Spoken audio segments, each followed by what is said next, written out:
We were on our way to Tallahassee about a week before Christmas, and we were very rushed. We were thinking about Christmas because we had not prepared very well for Christmas, and it was in just a few days, and so we were headed down to Tallahassee like we often do on a Saturday.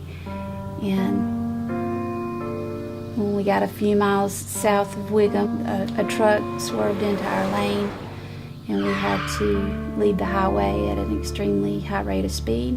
And so we bounced from the road down through here and wound up between these two oak trees.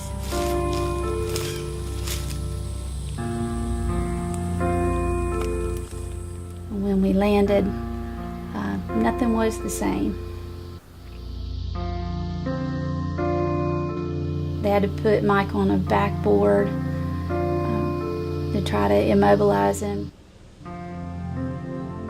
When we got to the hospital, Mike was pretty much whisked away from me, and I wasn't able to see him for several hours and really wasn't able to get a whole lot of information. He had to go through a lot of tests to really find out exactly the extent of the injuries that he had. And so that was a really long time not hearing back from him, and then having to wait the next day to really get a feel for what we were up against. After the surgery, which lasted what seemed like forever, he came back to ICU, and he was on a ventilator, and he was not conscious. After he got out of ICU, it was probably a day or two, and he went to intermediate care, and that's when the physical therapist came.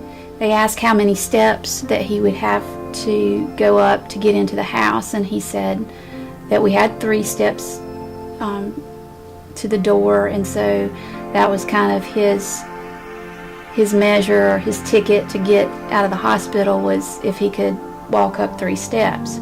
Determined man that he is, he went to the stairwell, and at this time he was still in extreme pain on a morphine drip most of the time, but he managed to walk up an entire flight of stairs just to prove his point, and they allowed him to go home on Christmas Day. It wasn't a real cheery Christmas because the whole time it was just very much visible how much pain Mike was in. As soon as he was able to sit for any length of time, he asked me to bring him a pen and a pad. I said, "What are we doing?"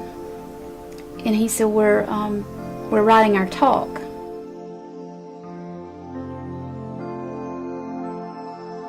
At that moment, I realized that he was trying to start life again, and it had stopped so suddenly, and it really didn't seem quite time yet for us to start thinking about real life.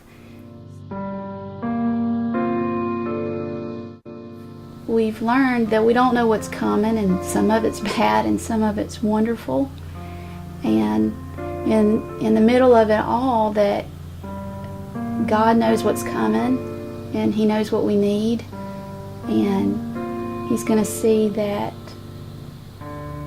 we continue being able to follow the passion that we've chosen in ministry. Looking back now, we try to use all of those trials that we've gone through to help people understand